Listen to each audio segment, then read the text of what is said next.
What is up, my peepholes? This is your guy, Cly, and welcome back to That Thrifting Series. That's right, I said thrifting and not DIY. So, some of you are probably confused as to why I have the chainmail dice bag from last week in the shot. And it's really simple, actually. Originally, I was planning on doing another chainmail video, specifically chainmail juggling balls. However, after making the dice bag, I got inspired to learn a new weave, and I kind of went overboard. The weave I decided to learn is dragon scale. This is essentially two sheets of European 4-in-1 interleaved, and it uses two different size links. Of course, I had to make all of the links because none of them are the same as that. And it's steel yet again, which, as I mentioned last time, hopefully, I'm not used to working with anymore. I'm more of a enameled copper micromail kind of guy. Speaking of, I kind of went overboard on one of those projects too. This is one that I've been planning for a while, but I couldn't for the life of me find the right color gray wire. Turns out I actually already had some sitting in my spare parts bin, found some that I had already coiled, and I had at it. That's over 1,200 links here. I think 1,280 something. So yeah, I kind of overdid it on chainmail this week. But you gotta admit, they look cool. So, in the spirit of the chainmail dice bag, what I'm going to be talking about today are a few tabletop games that I found thrifting recently. And some of these I've been sitting on for a little bit. Actually, I haven't done one of these in a while, and it's just been a long time coming. So sit back, relax, and wonder why the heck somebody got rid of it. I'll be back with the first game. Okay, so this is going to be my first time using the overhead rig for a thrift video. And I really wish I had done so previously because this is going to make showing off the board games so much easier. Anyway, the first game I have for you is Strange Synergy from Steve Jackson Games. I picked this up for a whopping $4, and the main reason I grabbed it is just because it's a game from Steve Jackson Games. If you haven't seen my board game collection video, which I guess I'll just have it pop up right about now, I happen to have a decent-sized collection of games from that company. I have a stack of Munchkin. Well, okay, two stacks of Munchkin, actually. One is all of my different versions. The other's all of my different spares. I buy Munchkin pretty much every time I see it because it's usually $2 to $5, and it's great auction and trade fodder. Because I live in an area with board game auctions. It's kind of awesome. Anyway, if you couldn't tell by the front of the box, it's all about bizarre battles. You use this nifty little battle mat. Let's just go ahead and bring it out. I've never actually played this game, I should warn you. In fact, I haven't played many of the games I'm going to be showing you today. There we go. Oh, it's actually double-sided. This is the first time I've actually unfurled the mat, and my camera is all about that focus loss. There we go. Double-sided, as I said, so this one takes place in a desert around a pyramid. The other one in space. And it's all about creating teams of fighters and using a battle deck, different effects, things of that nature. I've actually not read the rules. I'm a horrible person, what can I say? So most of what I know about this game is just from the box and the fact that I looked it up on Board Game Geek. This is a 5.8 out of 10, and while that doesn't sound amazing, to put it in numbers relating to what makes me buy a game, I tend to stick with 5.0 and up. With higher or more desirable games for me, like a Steve Jackson Games game that I don't already own, meaning I'd be willing to drop more than $2 to $3. I will only go below 5.0 if the game is either intriguing to me, like Cthulhu-based or something of that nature, which I have one or two of those floating around here. It's from a designer that I collect, or it's 50 cents. In fact, if it's 50 cents, I will buy it pretty much no matter what. But that's Strange Synergy, what little information I have about it. And I think I've got a few others that you might enjoy. Next up, I have Fits, aka Fill in the Spaces. This is from Ravensburger, which is a company I collect, as well as Rainer Nizia, who is a designer that I collect. In fact, if you see the name Rainer Nizia, let me just go ahead and bring it up so you can make it out. 9 times out of 10, you're going to want to thrift that game.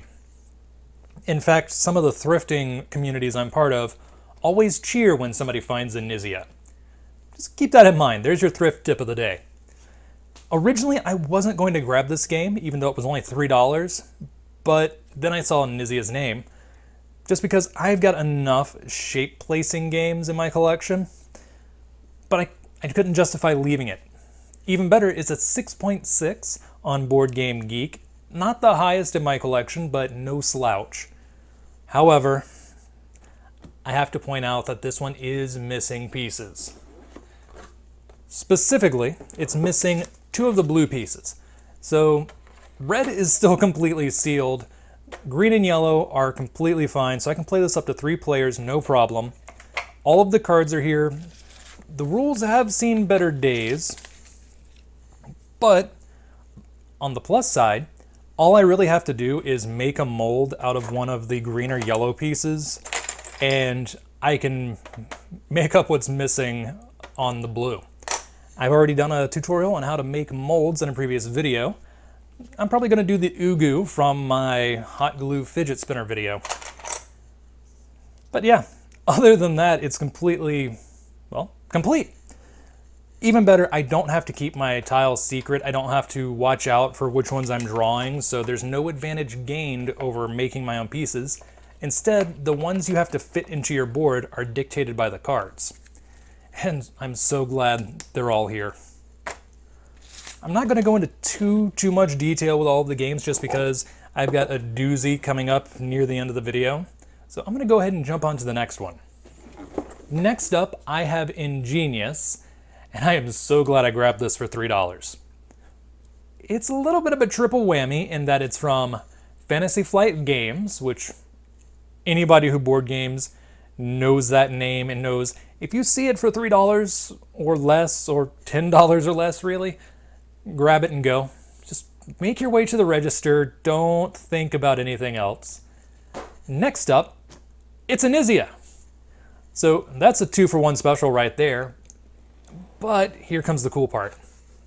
Yes, it's open. It was out of shrink. However, if I just continue downward, it's still factory sealed. Somebody opened this up, read the rules, and thought, nah. However, they were a jerk and kept the rule book.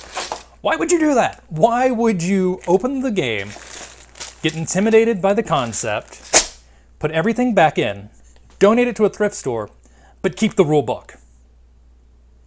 Some people. Fortunately, I do already have a copy of this game, so I plan on just printing out another edition of the rule book to keep with mine, and this one's going to be hitting an auction in my area. The board is great. The box, nearly immaculate. It's got a little bit of shelf wear, but it's not that bad. I'm just so pleased with this purchase. Now, I know some of you are wondering what the heck the game is about. It's pretty simple. Let me go ahead and flip it over. I don't have to worry about things getting shaken up because everything's still sealed. Yay! Basically, it's a little bit like dominoes in that you have a hand of pieces that you're going to be placing on the board.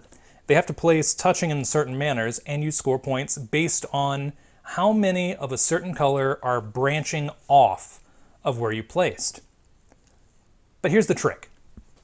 This game basically forces you to diversify because your final score is your lowest score.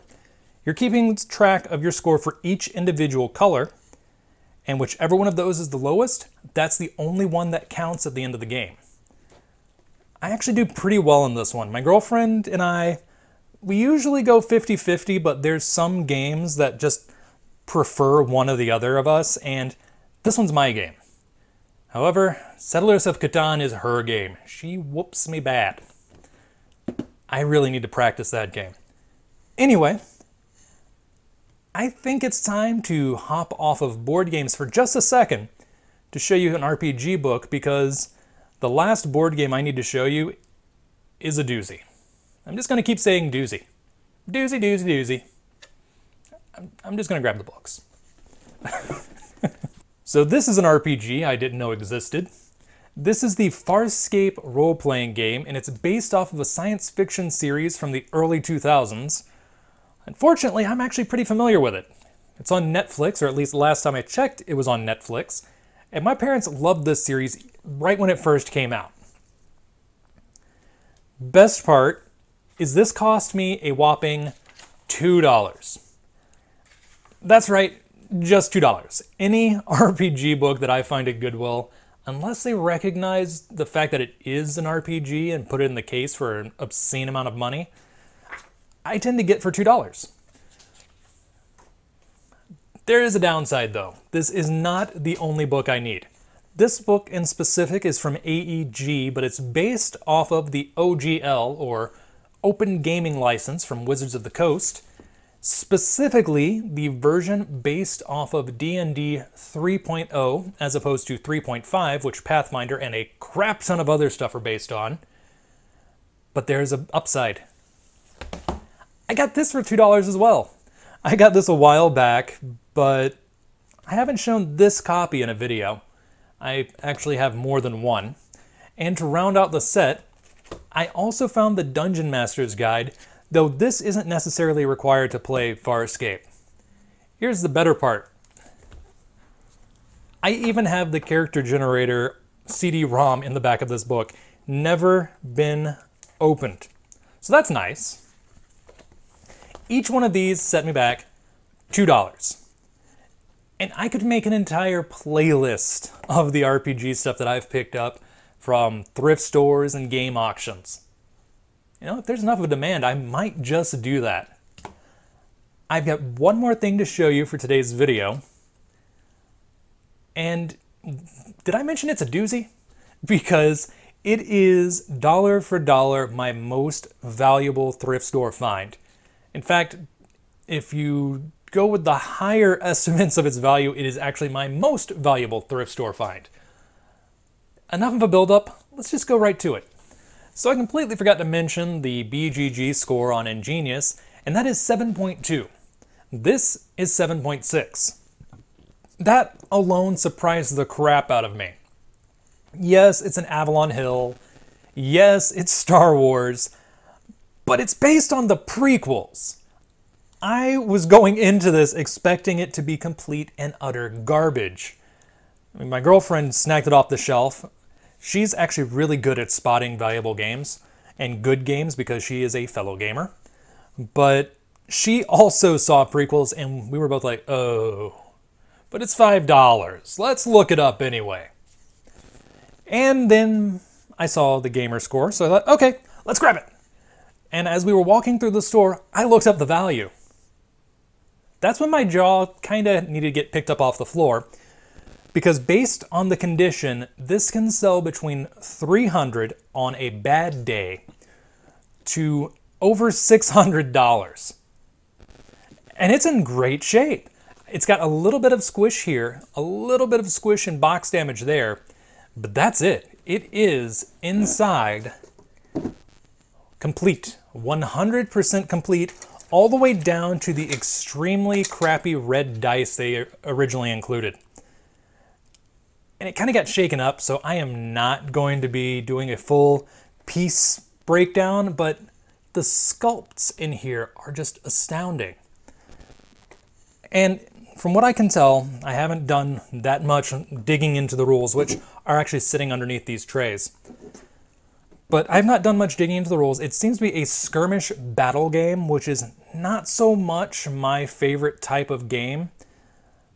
But for what it is, I'm willing to let that slide. I love having this just in my collection, nice and protected, and ready in case I do want to break out a heavier Avalon Hill game. Because I do from time to time. But that's really all I've got to say about this. I've probably babbled on about it longer than I wanted to. So, if you like this video, feel free to leave a like. If you dislike this video or feel I could have done something better, go ahead and leave a dislike. I don't mind. If you have anything that you want me to keep an eye out for while thrifting, or just want to say hello, leave a comment. I try to get back to everybody. I'll go ahead and have a playlist of thrifted things, or maybe board game things, or both, pop up right about nowish. And of course, until next time, this is your guy Cly, signing off.